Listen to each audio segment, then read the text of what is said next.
There is one chart, and only one chart, that will determine the fate of your entire portfolio in 2026.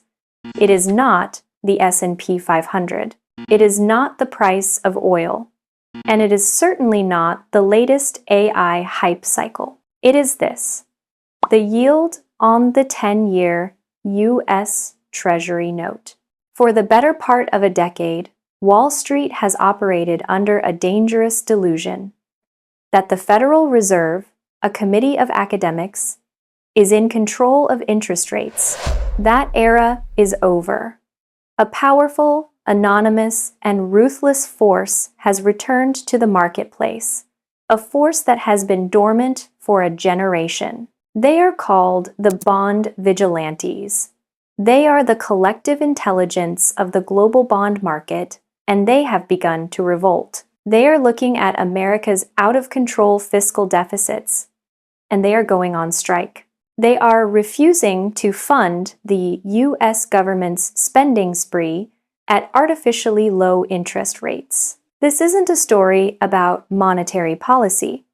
This is a story about a sovereign debt crisis hiding in plain sight. If the 10-year yield breaks above the critical threshold of 5.5%, the entire valuation model that underpins the U.S. stock market will not just bend, it will shatter. To understand why this is happening now, we must first look at the evidence of the government's fiscal insanity.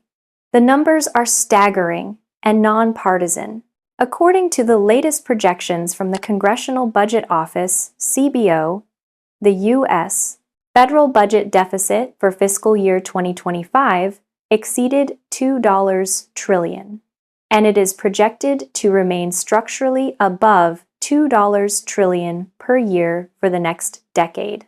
As a percentage of GDP, the deficit is now running at over 7%, a level historically seen only during major wars or deep recessions.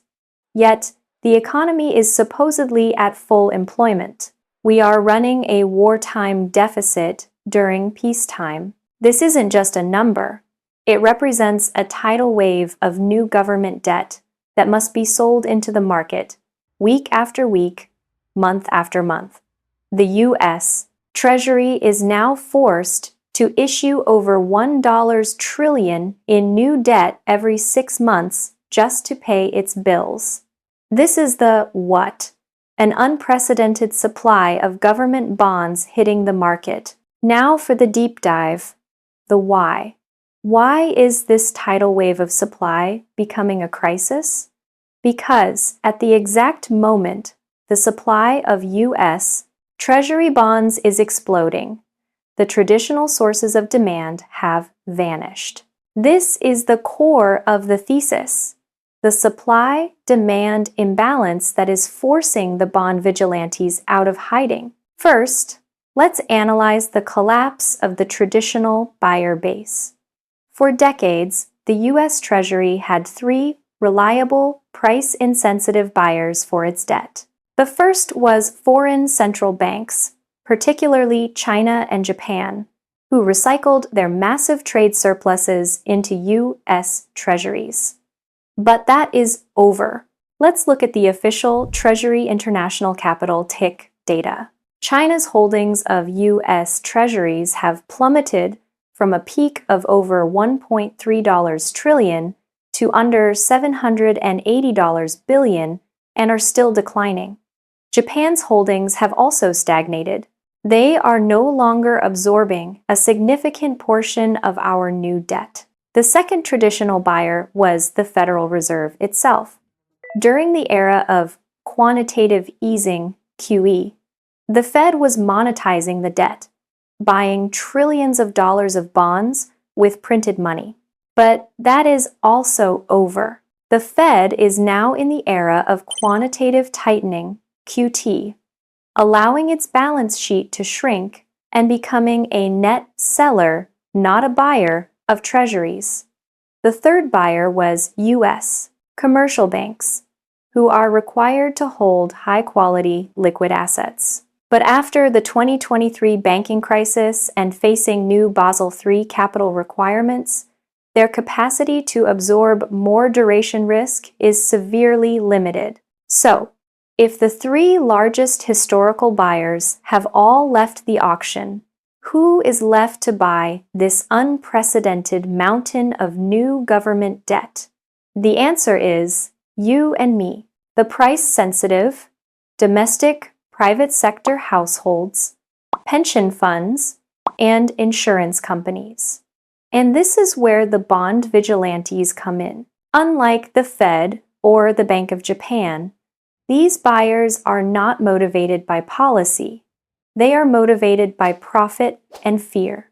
They demand to be compensated for the risks they are taking. This brings us to the second and more academic part of the analysis: the repricing of the term premium.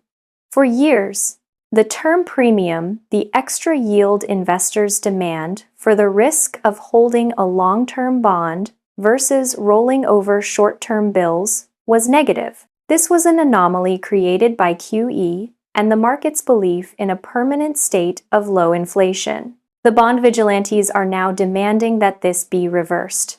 They are looking at two major risks and demanding a higher term premium. The first risk is inflation volatility.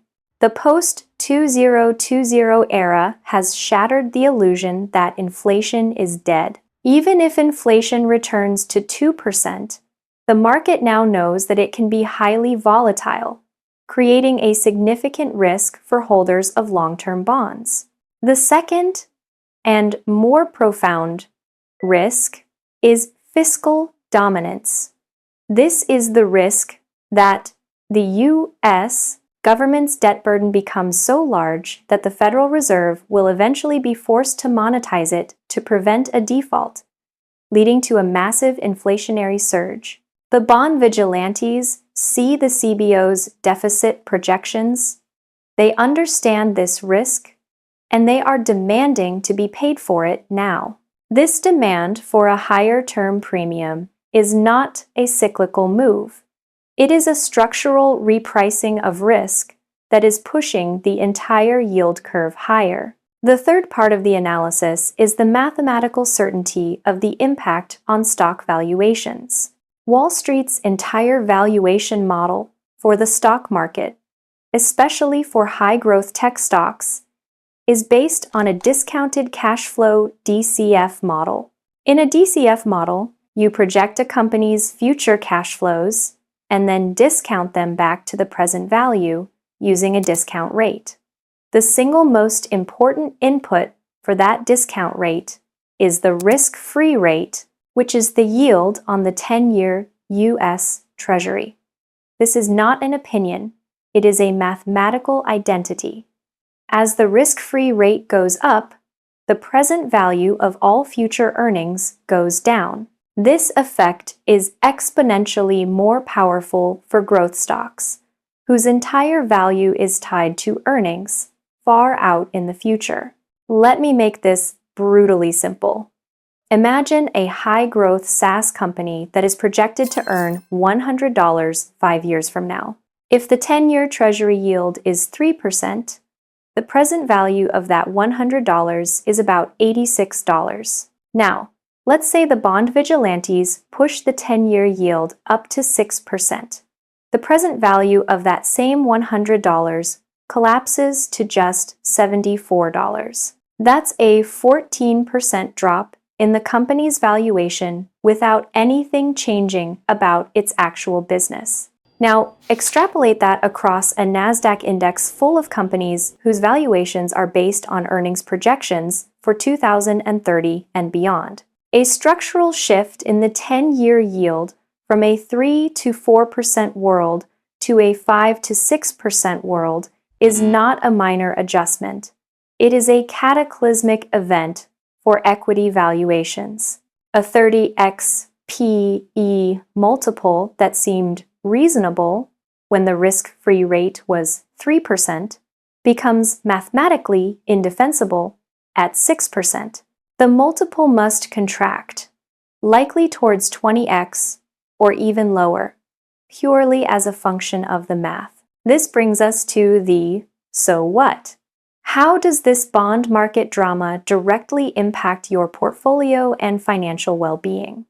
The impact is direct and severe. The risk is that you are unknowingly playing a game that is rigged against you. You may think you are making a fundamental bet on the earnings power of Apple or Microsoft, but in reality, your entire portfolio's fate is a leveraged bet on the whims of the bond market. For years, low interest rates acted as a massive tailwind, inflating the P/E multiples of every stock you own.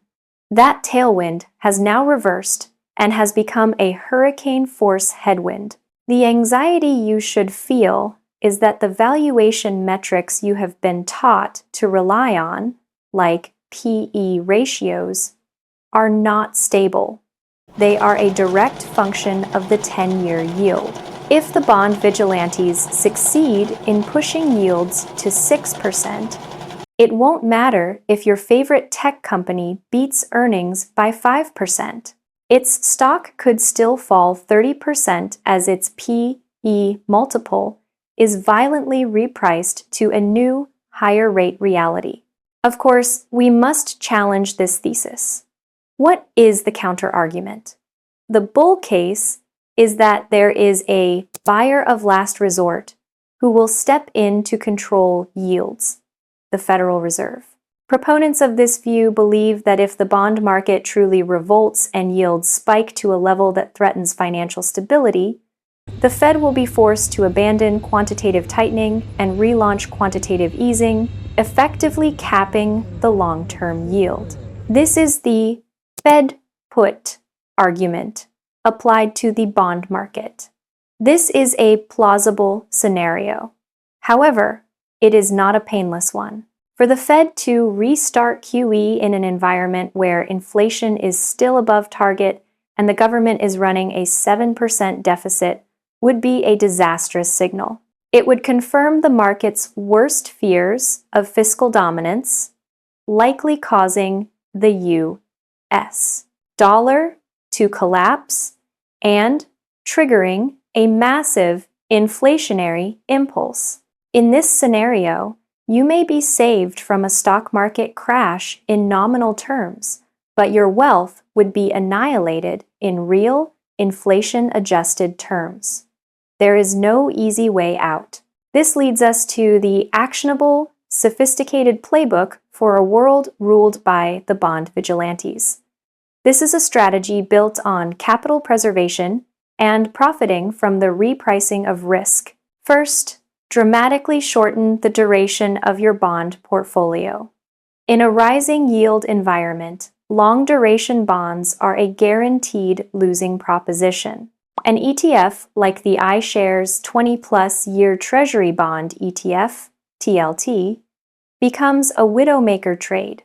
The capital must be rotated out of long-duration assets and into the very short end of the curve. This means holding ultra-short-term Treasury bills, T-bills, with maturities of 1 to 3 months, which can be easily accessed through ETFs like BIL or SGOV. These assets have almost no duration risk and allow you to capture the higher yields as the Fed keeps rates elevated. For investors seeking slightly more yield, floating rate notes, whose coupon payments reset periodically based on short-term rates, are also an attractive option, accessible through ETFs like USFR. Second, actively short the most interest rate sensitive equity sectors.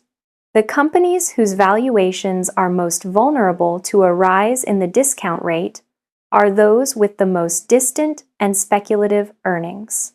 This means the universe of high-growth, non-profitable technology stocks is the prime target. An ETF that specifically targets this cohort, like the ARK Innovation ETF, ARKK, becomes a very attractive shorting vehicle. Individual short positions in cash-burning SaaS companies, speculative biotech firms, and other concept stocks are also prime candidates. The thesis is simple. These companies are not valued on their current earnings, which are often negative, but on a dream of future profits. As the discount rate rises, that dream becomes mathematically less valuable. Third, go long the anti-DCF stocks. While rising rates are poison for growth stocks, they can be a boon for a select few sectors. Look for companies with high, stable, and immediate cash flows, low debt levels, and the ability to pass on inflation. The energy sector, particularly oil and gas producers with strong balance sheets, fits this description perfectly. They trade on near-term cash flow multiples, not on 2030 earnings projections. Similarly, certain industrial and materials companies that benefit from inflation and a renewed focus on domestic production, reshoring, could also perform well. This is a classic value over growth rotation, supercharged by the pressure from the bond market. The key indicator to watch is the 10-year Treasury yield itself. The 5% level is the first line of defense. A sustained break above that signals serious trouble. A move towards 5.5% is the danger zone that could trigger a cascade of forced selling in the equity markets. Also, watch the Treasury auction results, specifically the bid-to-cover ratio. A consistently falling ratio is a clear signal that demand for our government's debt is waning. The market has been lulled into a false sense of security by a decade of Fed intervention. But the true masters of the universe are not the 12 people on the FOMC. They are the millions of anonymous investors who make up the global bond market. The Vigilantes are back, and they are here to impose discipline. The information presented here is a framework for understanding this new reality. Your role is to determine if your portfolio is built for the fantasy world of permanent Fed control or for the harsh mathematical reality that the bond vigilantes are about to enforce.